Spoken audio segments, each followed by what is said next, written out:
talking about how beautiful it is for women to maybe just step aside and prioritize their family and spend time with their children and raise their family. And that's what I was just trying to speak love. Preposterous stuff from Kansas City Chiefs kicker Harrison Butker. In an interview with Fox News, Butker says he is endorsing Josh Hawley and... Now, Harrison, are you're supporting Hawley. Does this mean you're supporting Donald Trump? Well, I'm supporting the president that's going to be the most pro-life president. I think Donald Trump...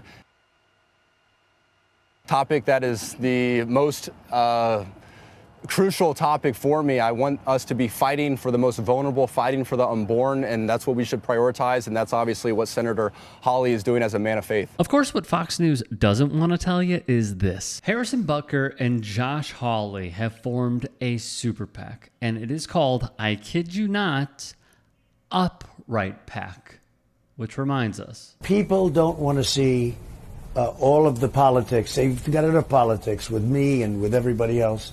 And they don't want to see it with football and sports on Sunday or whenever they happen to be watching. In addition, the number one job in America, the point of person, is someone who doesn't understand the people. Remember when LeBron James... I feel like our team as a country is not ran by a great coach. And Kevin Durant said this of Donald Trump.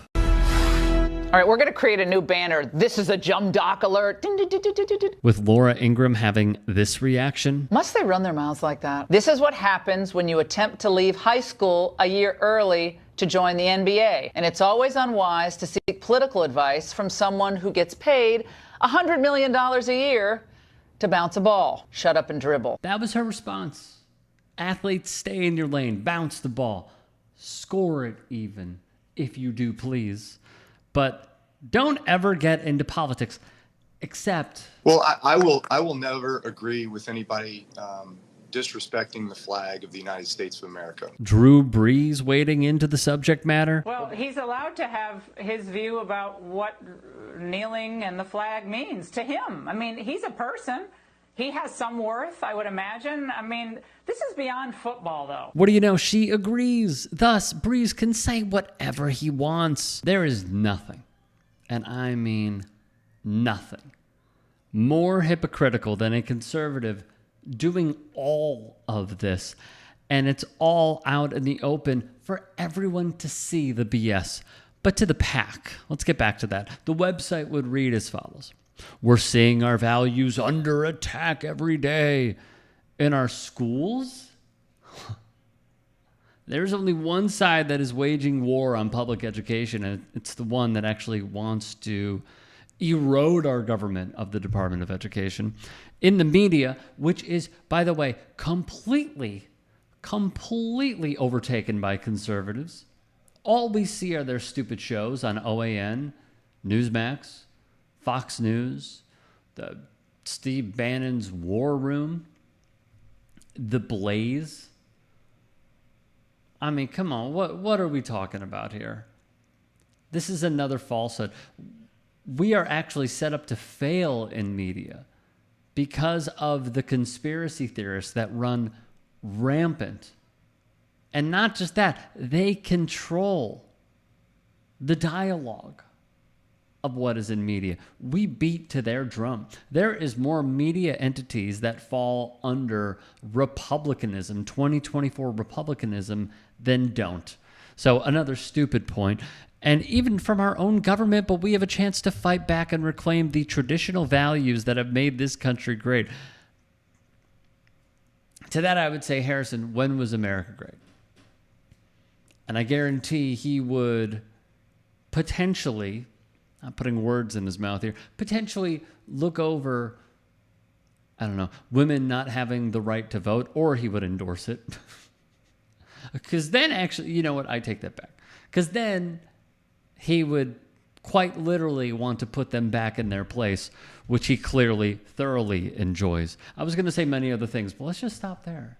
You know? He's never going to answer it anyways. Reclaim the traditional values that have made this country great. That's why Upright PAC was founded. Well, for one reason or another. From the Kansas City Star's Daniel DeRoche. The PAC was established on September 23rd, according to documents filed with the FEC. And it was filed by the Red Curve Solutions. That is a Republican-associated political consulting group that helps organizations navigate federal regulations. We know why this PAC was formed, and it is very interesting to see the song and dance that they are putting out right now. It's total desperation, Laura. They know that they're losing. Let's talk about this for a moment. Hawley likely is desperate for the press to not remain free after a scathing op-ed by the editorial board at the St. Louis Post-Dispatch. They write Hawley had a singular role in spurring the violence on January 6th. And according to the board, the senator was the first and initially only senator to announce his baseless challenge of the election results, setting in motion the grotesque events that followed. Let's go over those. Senator Josh Hawley also had to flee. Earlier that afternoon, before the joint session started, he walked across the east front of the Capitol. As you can see in this photo, he raised his fist in solidarity with the protesters already amassing at the security gates. We spoke with a Capitol police officer who was out there at the time. She told us that Senator Hawley's gesture riled up the crowd. Later that day, Senator Hawley fled after those protesters he helped to rile up stormed the Capitol. See for yourself.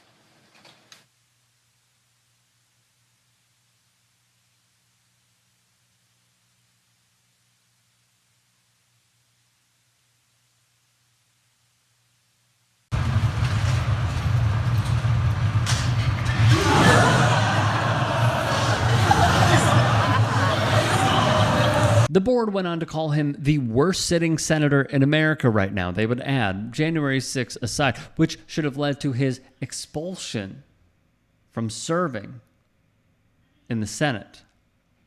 They typed, if not for his other stances, his attempt to halt aid to Ukraine, his lack of accomplishments in the Senate, and his unparalleled record of demagoguery on the Senate floor, where he endlessly spews fake populist sound and fury signifying nothing. Now, his opponent has worked with the Department of Defense negotiating arms control agreements involving Russia and NATO, in contrast to Hawley, who supports abandoning Ukraine in favor of Israel. All these people, Hawley's a joke. This entitled, elite, educated person is really smart, just like Ted Cruz is smart. But they throw fuel onto Trump's fire.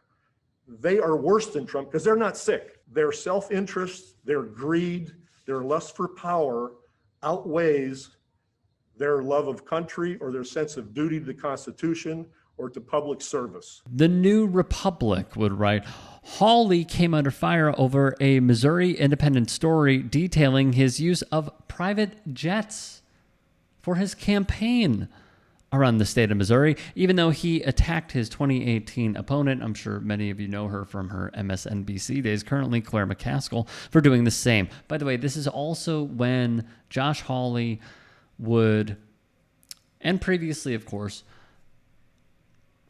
politically be in bed with a billionaire who has funded J.D. Vance and many others, that being Peter Thiel. According to the report, Hawley spent over $132,000 on charter flights between mid-December and June. Again, that's not even going back further on what he spent on private jets.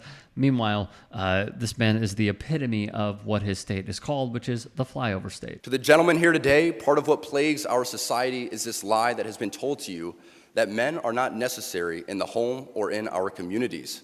As men, we set the tone of the culture, and when that is absent, disorder, dysfunction, and chaos set in. This absence of men in the home is what plays a large role in the violence we see all around the nation. Other countries do not have nearly the same absentee father rates as we find here in the U.S., and a correlation could be made in their drastically lower violence rates as well. Then there's the Chiefs kicker, who'd say this. I speak from experience as an introvert who now finds myself as an amateur public speaker and an entrepreneur, something I never thought I'd be when I received my industrial engineering degree. While COVID might have played a large role throughout your formative years, it is not unique. Bad policies and poor leadership have negatively impacted major life issues.